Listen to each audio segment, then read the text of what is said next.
여러분 안녕하십니까? 위더스팀의 양환경입니다. 자, 오늘은요 저와 함께 실과 과목에 대해서 한번 알아보려고 합니다. 자, 실과 과목은요 저희 위더스팀에서 1월 16일 오픈하는 직강에서 제일 먼저 나오는 과목인데요. 저희 위더스팀의 강의를 본격적으로 시작하기 앞서 여러분들이요 실과 과목에 대해서 이해를 갖고 있으면 정말 도움이 될 것 같아서 이렇게 내용을 준비해봤습니다. 부제는요 2025 작년 최신 기출로 알아보는 실과 학습 방향입니다. 그래서요 오늘은요 작년 기출 문제를 바탕으로요 우리가 어떻게 공부를 하면 좋을지에 대해서 간략하게 알아보도록 하겠습니다. 자, 일단 실과 과목에 대해서 우리가 이해를 하는 게 중요한데요. 우리 초등 임용고시 교육과정은요 총 80점 만점으로 이루어져 있습니다. 자, 이 80점 중에서요 실과가 차지하고 있는 건요 4점입니다. 우리가 계산을 해보면요 5% 정도를 차지하고 있는 과목입니다. 근데요 정말 많은 분들이 점수는 5%짜리인데 공부는 20%, 30% 힘을 쓰고 있더라고요. 그래서 제가요 이 부분에 관련해서 어떻게 공부하면 좋을지에 대해서 자세히 설명해 드리도록 하겠습니다. 자, 일단 실과라는 과목 자체가요 우리가 시험 범위를 생각해 보면요 이제 실과라고 되어 있는 교육과정 문서가 있습니다. 현재 2022 학년도 2022 개정 교육과정이 나와 있는데요. 그래서 그 교육과정 문서가 일단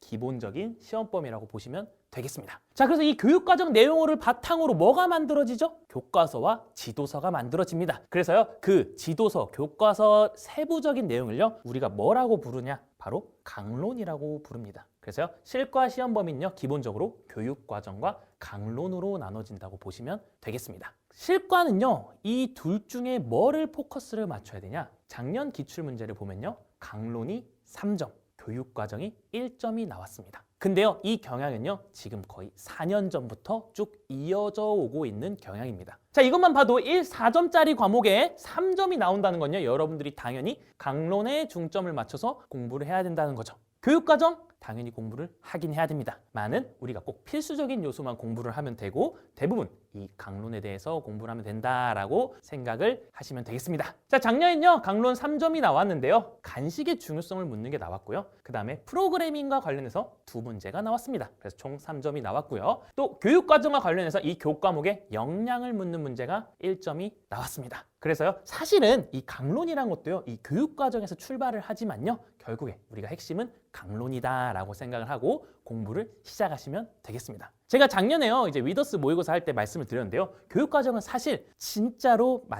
마지막에 조금 외우면 되는 부분이지 무조건 강론에 100% 포커스를 맞춰라 라고 조언을 드렸었는데요. 올해도 마찬가지입니다. 작년 기출에서도요 이 경향이 유지되고 있다는 게 증명이 되었기 때문에요 올해도 이쪽이 많이 나올 확률이 높다. 심지어 2년 전에는요 아예 안 나왔습니다. 강론만 4점이 나왔습니다. 그렇기 때문에요 여러분들 이 강론에 엄청 힘을 많이 주고 공부를 해야 된다라고 생각을 하고 출발을 하면 되겠습니다. 자, 그러면요 이 강론 내용이요 실과는 몇 학년 때 배우죠? 5학년과 6학년 때 배웁니다. 그러면 5학년 1학기부터 6학년 2학기까지 내용이 정말 많이 있는데요. 그 내용을 다 외워야 되냐? 그건 또 아닙니다. 제가요 기출 문제를 보면서 어떻게 공부해야 되는지 설명해 드리도록 하겠습니다. 자, 기출 분석과 학습 방향 첫 번째인데요. 1번 문제, 작년에 기출될 때 1번 문제를 보도록 하겠습니다. 이번 수업 실습에서는 6학년 실과교과 실생활과 소프트웨어 관련 수업을 준비했대요. 식생활 관련해서 준비를 하는데요.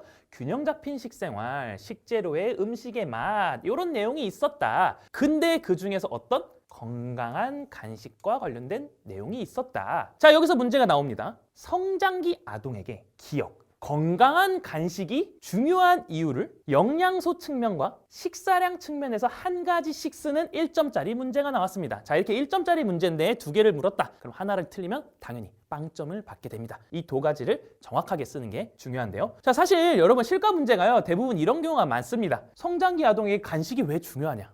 이게 답이 정해져 있나요? 이렇게 생각할 수 있는데요. 사실 이 강론 내용에서 요거를 중요하게 다루고 있습니다. 자, 그래서요 이 문제가 어떻게 출제가 됐냐고 보면요 5학년 교과서 내용 중에 건강한 간식이라는 단원이 있습니다. 그 단원에서요 간식의 중요성이 제일 처음으로 나오는데요. 그게 출제가 됐다고 보시면 되겠습니다. 자, 여기서 꿀팁 나갑니다. 자, 이게 왜 출제가 됐냐면요. 간식의 중요성은요 교육과정에 나와 있습니다. 잠시만요. 아까 전에 교육과정이 중요하지 않다 했는데요? 아니요. 교육과정에 이런 걸 애들한테 가르쳐야 돼 하는 게 바로 간식의 중요성이 있었습니다. 그래서요, 여러분들의 힌트, 공부의 힌트는 어디 있냐? 공부의 힌트는 교육과정에 있습니다. 그치만요, 이 힌트를 바탕으로 내가 암기를 하는 게 필요하다고 보시면 되겠습니다. 자, 그러면요, 교육과정에 어떻게 나와 있는지 궁금해요 하실 수 있어서 제가 준비를 해봤습니다. 자, 이게 성취기준입니다. 교육과정에 애들을 어떻게 가르쳐야 한다 나와 있는 성취기준인데요. 여기 두 번째 성취기준 보도록 하겠습니다. 성장기에 필요한 간식의 중요성을 이해하고 간식을 선택하거나 만들어 먹을 수 있으며 이때 식생활 예절을 적용한다라고 되어 있습니다. 자, 여기 다시 보실까요? 성장기에 필요한 간식의 중요성을 이해해야 된다고 나와 있습니다. 자, 이거 멘트가요, 여기랑 똑같습니다. 성장기 아동에게 간식의 중요한 이유를 묻고 있습니다. 자, 그래서요, 여러분들이 앞으로 공부하실 때요, 무조건 이 교육과정을 옆에 끼고 같이 공부하시는 걸 추천드립니다. 여기 나와 있는 게 하나하나가요, 다 출제 요소가 될 수 있습니다. 자, 성장기에 필요한 간식의 중요성이라고 되어 있기 때문에요, 여러분들이 강론을 공부하실 때 요거는 무조건 알고 있었어야 된다라고 보시면 되겠습니다. 자, 그래서요, 이제 정리를 해보면요, 실과를 공부할 땐 이 성취 기준에 기반해서 여기에 나와 있는 요소들은 우리가 반드시 암기를 하고 알고 있는 게 중요하다 보시면 되겠습니다. 자, 그러면요, 요거를 바탕으로 뭐를 만든다고 했죠? 교과서와 지도서를 만든다고 했죠? 실제 지도서를 보면서 어떻게 나와 있는지 보도록 하겠습니다. 자, 실제 지도서를 찾아보면요, 요렇게 나와 있습니다. 간식의 기능, 영양을 보충해줘요, 식사량을 조절해줘요, 기분이 좋아져요.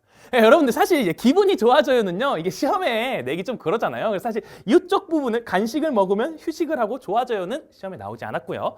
요 두 개가 출제가 되었습니다. 밑에 설명을 보면요, 성장기에는 많은 영양소가 필요하므로 새끼 식사만으로는 부족한 영양소를 간식으로 보충할 수 있다고 하네요. 그리고요, 식사량 조절도 된다고 하는데요, 간식을 먹으면 허기지지 않으니까 과식하지 않게 된다고 되어 있습니다. 아까 첫 번째 문제가 뭐였죠? 영양 측면에서 하나, 그 다음에 식사량 측면에서 하나를 하라고 나와 있었죠? 그래서 요거를 그대로 답으로 적으면 되는 그런 문제였습니다. 자, 다시 한번 정리를 해보면요, 요 출제 원리는 어디다? 교육과정 성취 기준에서 왔다. 요거를 바탕으로 나와 있는 이 지도서 내용을 바탕으로 우리 여기 실제로 출제가 되었다라고 보시면 되겠습니다. 그래서요, 여러분들이 여기 성취 기준에 나와 있는 걸 제일 1번으로 공부를 하시는 게 제일 중요합니다. 제가 옛날에 공부했을 때 생각해보면요, 여기 성취 기준에 나와 있지도 않은데 막 이상한 거를 엄청 외우더라고요. 저 아직도 기억나는 게요, 그때 무슨 소가 임신을 해서 송아지를 나오는데 그 송아지가 앞으로 성장하는데 몇 개월이 걸리냐, 그 다음에 닭이 먹을 수 있는 닭이 되려면 몇 개월이 걸리냐, 막 이런 거를 외웠던 게 아직도 기억이 납니다. 왜 외웠는지 잘 모르겠더라고요. 성취 기준에 나와 있지도 않은데. 그래서요, 여러분들이요, 그런 건요 아주 옛날 스타일입니다. 요즘 최근 4개년 스타일은요, 무조건 이 성취 기준에 기반하여 공부를 한다고 보시면 되겠습니다. 자, 두 번째 문제 볼까요? 6학년 교육 아까 쭉 이어서 오는데요, 김밥 만들기, 밥버거 만들기 이런 게 있었대요. 그래서 조리 실습 계획서도 작성을 했습니다. 그래서 자세히 알 수 있고 모든 별 실습도 했어요. 그랬더니 이걸 통해 식사를 스스로 해결할 수 있는 능력을 갖게 되었다고 되어 있는데요. 자, 문제 보겠습니다. 니은에 해당하는 실과 교과 역량을 교육과정에 근거하여 한 가지 쓰시오가 나왔습니다. 아까 뭐였죠? 교육과정이 여기서 1점이 출제가 되었습니다. 자, 근데요, 이제 공부를 시작하신 분들은 잘 모르시겠지만 이 2015 개정 교육과정의 특징이요, 이 역량을 굉장히 강조를 하고 있었습니다. 그래서 실과 교과 역량이 총 6가지 정도 있는데요, 그 6가지를 정확히 암기하고 있다면요, 쉽게 해결할 수 있었던 그런 단순 암기 문제였습니다. 근데 사실 실과 교과 자체가요, 이미 최근 6년 중에 2번이나 이 역량을 묻는 문제가 출제된 적이 있었습니다. 그래서 이건 다른 수험생들도 쉽게 아마 암기를 했을 내용이라고 그렇게 생각을 하고 있습니다. 그래서요, 사실 이 교과 역량 같은 게 저희가 너무 중요하다고 이야기를 해서 제가 시험 직전에 실과 쪽집게 영상 그리고 모의고사 여기서도 자꾸 교과 역량을 묻는 문제를 제가 이야기를 했었습니다. 그래서요, 여러분들이 제가 강의에서 앞으로 강조하는 내용들, 특히 교육과정 부분은요, 아까도 말씀드렸지만 이 통암기를 하는 게 중요한 게 아닙니다. 정말 나올 만한 요소들을요, 왜 외워야 되는지에 맞춰서 외우는 게 중요하기 때문에요, 저와 함께하는 강의에서 교육과정을 필요한 부분만 암기하시면 충분하다고 생각합니다. 자, 이제 2015에서 뭘로 바뀌었죠? 2022로 바뀌었습니다. 근데요, 2015 교육과정 설명에서는요, 역량을 굉장히 강조를 했었는데요. 자, 여기서 또 팁 나갑니다. 2022에서는요, 설계 개요에 약간 그 역량이 묻어가듯이 나오고 있습니다. 특히 실과 교과는요. 그래서 2015 같은 경우에는요, 목표, 세부 목표, 여기서 역량을 계속 강조했었습니다. 근데요, 2022에서는요, 그냥 흘러가듯이 나와 있습니다. 여기 보면요, 2022에 나와 있는 표입니다. 똑같이 실과의 역량이 이렇게 6가지 나와 있는데요. 이거에 대해서 깊게 설명하지 않고 목표에도 흐릿하게 나와 있는데요. 그래서요, 만약에 이전 출제 경향과 이제 완전 동일하게 역량을 묻지는 않을 것으로 생각이 듭니다. 그래서 여러분들이 기출 분석을 하실 때요, 핵심 개념, 교과 역량, 이게 예전에 좀 출제가 많이 됐었어요. 그래서 불안하신 분들이 있을 건데요, 뭐 불안하신 분들은요, 전 늘 외우고 싶으면 외우라고 말씀을 드립니다. 많은 이게 1호에서 2로 넘어오면서 강조가 덜 되고 있는 만큼 아마 동일하게 출제는 잘 안 될 것으로 보입니다. 자, 그럼 2022에서 뭐가 중요하냐? 그건 당연히 강의에서 말씀드립니다. 그래서 2015에서 2022로 어떻게 넘어왔냐, 어떤 부분이 많이 변했냐를 중점으로 해서 변화된 부분에 집중을 해서 공부를 하시는 게 필요합니다. 자, 그래서요, 혹시 제 강의를 안 듣는 분들이더라도요, 2015 교육과정과 2022를요 딱 일자로 딱 놓고 어느 부분이 변했는지에 집중을 한다면요, 그런 포인트도 스스로 공부해서 잘 합격해서 좋은 점수 받을 수 있을 거라고 생각합니다. 자, 그 다음에 세 번째 문제를 와보도록 하겠습니다. 어떤 문제가 나왔냐면요, 여러분이 학교 다니면서 다 한 번씩 봤죠? 이거 엔트리 할 때 나왔던 이 블록 프로그램이 출제가 되었습니다. 그래서 여기 안에 들어갈 명령어를 쓰라는 문제가 출제가 되었습니다. 정말 재밌는 게요, 이게 언제 나왔었냐? 2023, 2020에 이미 출제가 됐습니다. 그러니까 이미 2년 전, 4년 전에 출제가 되었었던 건데요, 작년에 또 출제가 됐습니다. 자, 여기서 또 꿀팁 나갑니다. 이 실과 과목은요, 출제된 영역이 다시 출제되는 경우가 정말 많습니다. 특히 실과는요, 역량소 관련해서 많이 계속 출제했고요, 발명과 관련해서 많이 출제했습니다. 그래서 사람들이요, 이제 보통 이렇게 공부 많이 하시잖아요. 작년에 나왔으니까 올해 안 나올 거다. 아니면 재작년에 나왔으니까 올해 당연히 안 나올 거다. 이런 생각 많이 하실 수 있는데요, 실과는요, 기출 분석을 해보면요, 나왔던 요소가 계속 반복적으로 나온다는 걸 알 수 있습니다. 그런 의미에서요, 사실 2022로 넘어오면요, 실과에서 뭘 강조하느냐? AI랑 프로그래밍을 강조하고 있습니다. 그래서 실제로 제가 이제 모의고사를 출제할 때도요, 되게 고민이 많이 됐었어요.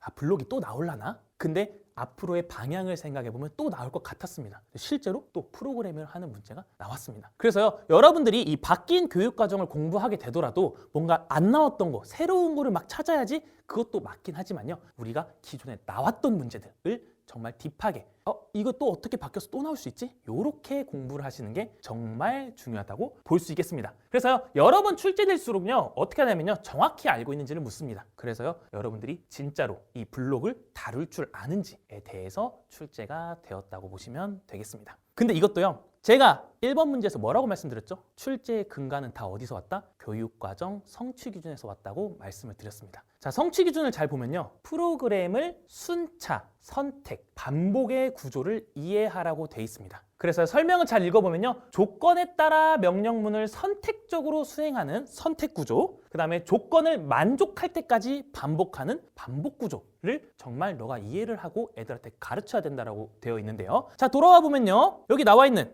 반복하기, 반복 구조에 대해서 어떻게 이루어지는지를 묻고 있는 거고요. 만일 뭐뭐라면이라고 해서요, 선택 구조에 대해서 너가 어떤 명령어를 내려야 되는지 정확히 알고 있냐를 묻는 문제가 나왔습니다. 자, 그래서요, 이런 문제들이 이유 없이 출제되는 게 아니라 다 여기서 출발을 하고 있다. 다시 한번 강조드리면요, 여러분들이 공부를 하실 때 꼭 옆에 교육과정을 끼고 성취 기준에서 강조하고 있는 내용만큼은 반드시 잘 학습을 하셔야 된다고 보시면 되겠습니다. 그래서 선택구조, 반복구조, 사실 2023학년도, 2020, 2020학년도에도 나왔지만 또 나왔다라고 보시면 되겠습니다. 그리고요, 또 다른 문제는 뭐가 나왔냐면요, 이렇게 이 프로그램의 기능에 대해서 묻는 게 나왔습니다. 사실 이 문제는요, 제 생각에 그냥 교수님이 여러분들을 위해 준비한 선물 같은 문제였습니다. 그래서 이건 사실 공부를 하지 않았어도 양쪽을 비교해 보면서 뭐가 빠졌는지 보면 되는 그런 문제였는데요. 한번 보도록 하겠습니다. 시작하기 버튼을 누르면 500번 반복을 한대요. 뭘 반복하냐? 키가 몇인지를 묻는데요. 그래서 만일 뭐뭐라면이라고 하면요, 탈 수 있습니다를 이야기를 하래요. 이게 충족이 안 되면 탈 수 없습니다를 말하래요. 여기에 뭐가 들어가냐라는 문제였는데요. 자, 보겠습니다. 입력된 신장값이 120일 이상인 사람만 놀이기구에 탑승을 허가한다. 허가네요? 그럼 뭐죠? 탈 수 있습니다죠. 그러면 얘는 얘는 허가 쪽이구나 라고 볼 수 있겠네요. 자, 120이 이상이면 탈 수 있습니다라고 알려줘야 된대요.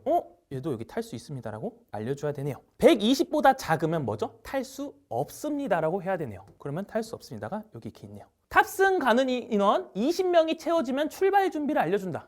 여기 일단 20명과 관련된 이야기는 없네요. 자, 마지막으로 500명 단위로 개별 신장값을 입력할 수 있다. 500번 반복을 하고 있죠. 그래서 연결을 해주면 되겠습니다. 그럼 뭐가 지금 빠져 있죠? 여기 가운데 요게 빠져 있습니다. 그래서 요거를 적는 게 문제였습니다. 정말 간단하죠? 이거 아마 저희 옛날에 저희 반에 있던 초등학교 4학년 애들한테 갖다 놓고 풀으라고 해도 아마 맞출 수 있었던 문제라고 생각을 합니다. 그치만요, 사실 킬러 문제는요, 여기가 아니라 바로 여기에 들어갈 명령어를 쓰는 게 사실 킬러 문제였습니다. 여러분 보면요, 지금 120 이상인 사람만 탑승할 수 있다고 되어 있죠? 그럼 여기에 뭐가 들어가야겠죠? 만일 키가 120 이상이라면 이란 말이 들어갔어야 되는 거죠. 자, 근데요, 우리가 아까 뭐였죠? 선택, 그 다음에 반복 구조에 대해서 알고 있냐를 물어봤죠? 여기에 뭘 써야 되냐면요, 명령어를 써야 됐습니다. 근데 이걸 잘 이해를 못 하신 분들은요, 그냥 한글로 적었어요. 키가 120 이상이라면. 근데요, 우리가 명령어기 때문에 명확하게 대답을 기다리는 거기 때문에요, 그 대답이 120보다 당연히 이상이기 때문에 크거나 같다면 이렇게 집어넣어주면 해결할 수 있는 문제였습니다. 근데요, 여러분들이 이 블록 프로그램에 대해 제대로 이해를 못하고 있었다면, 한글로 구구절절 적었다면 감점이 되는 그런 킬러 문제였습니다. 자, 이렇게 출제가 됐는데요, 이걸 바탕으로요, 제가 이야기 드리고 싶은 게 있습니다. 실과가 정말 이제 그 4점짜리 과목이다 보니까요, 여러분들이 어떻게 보면은 되게 쉽게 생각하고 어떻게 보면은 4점인데 내가 이런 것까지 해야 돼, 이런 생각을 많이 하시더라고요. 그래서요, 그런 막막함을 저희 위더스와 함께하면 해결할 수 있다 설명을 드리고자 합니다. 자, 실제 우리 실과 기출문제 있죠? 아까 이야기했던 실과 교과 역량, 제가 위더스 모의고사 이외에 그대로 출제를 했습니다. 그래서요, 실제로 여기서 2015 개정 교육과정에 근거해요, 실과 교과 역량을 쓰시오. 문제 똑같이 됐거든요. 심지어 제가 강조까지 했습니다. 이거 여러분들이 교육과정을 버렸더라도 요거 하나만 외워라 했는데 정말로 출제가 되었습니다. 또 놀라운 건요, 이 블록 프로그램도요, 똑같이 저희 위더스 모의고사에서 똑같이 출제를 했습니다. 그래서요, 지금 반복, 선택 구조인데요, 똑같이 반복 구조, 선택 구조에 대해서 이해를 하고 있냐라는 문제를 냈습니다. 여러분들이 이걸 단 한 번이라도 풀어봤다면요, 여기 안에 내용, 기호, 내용이 들어가는구나 라고 알고 있었다면요, 대답이 120 이상이라면 이런 한글은 쓰지 않았겠죠. 그래서 아마 작년에 위더스 모의고사 푸신 분들은요, 이 문제 두 문제 쉽게 해결했을 것으로 보입니다. 그래서요, 저희가 정말 철저한 기출문제 분석을 바탕으로요, 이런 내용을 많이 선별을 했습니다. 그래서요, 위더스 강의를 듣다 보면요, 여러분들이 이런 출제 요소 같은 거 자신감 있게 풀 수 있을 거라고 자신합니다. 자, 기존 강의는요, 특히 실과 과목 같은 경우에 단순 암기를 많이 요구했습니다. 암기 정말 중요합니다. 근데요, 어떤 강의였냐면요, 학습자한테 책임을 전가합니다. 양을 요만큼 줘놓고서 너 다 외워. 틀렸네? 너가 안 외운 거야. 이런 식으로 실과 과목을 늘 풀어갔습니다.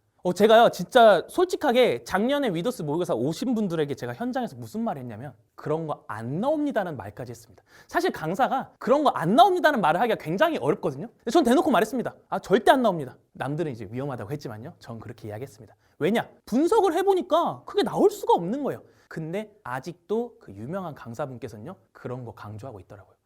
전 그런 거 수험생들이 암기하고 있는 거 보면서 정말 가슴이 아팠습니다. 그치만요, 위더스 강의에서는요, 왜 외워야 되는지에 대해서 일단 알려드립니다. 여러분들이 공부할 때 왜 외워야 되는지를 알면요, 더 암기가 더 잘 됩니다. 왜? 이거 시험에 나오니까 당연히 외워야지. 이거랑요, 왜 나온지도 모르고 왜 외워야 되는지 모르고 단순 외우는 거 차이가 크다고 생각합니다. 그래서요, 학습자의 이해를 정말 중시하고 있습니다. 그래서요, 기존 강의와 다른 위더스 강의를 만나보실 수 있습니다. 그 다음에요, 기존 강의는요, 이해도 점검을 별로 하지 않습니다. 당연히 연습 문제 줍니다. 근데요, 그 연습 문제가요, 왜 풀어야 되는지 이유가 없습니다. 그냥 문제 많이 풀어, 또 책임 전가하는 거죠. 그리고요, 그 푼 걸 바탕으로 얼마나 진척되는지를 알려주지가 않습니다. 근데요, 이 위더스 강의에서는요, 주 단위로 내가 이번 주에 공부했는 거 잘 이해했는지, 월 단위로 공부한 거 잘 이해했는지, 분기 단위로 공부한 거 잘 이해했는지 평가를 통해서 계속 이해도를 점검해 드릴 예정입니다. 자, 그래서요, 여러분들이 저와 함께 실과 과목에 대해서 한번 이야기를 들어봤는데요, 합격을 위한 선택, 초등임용 위더스팀,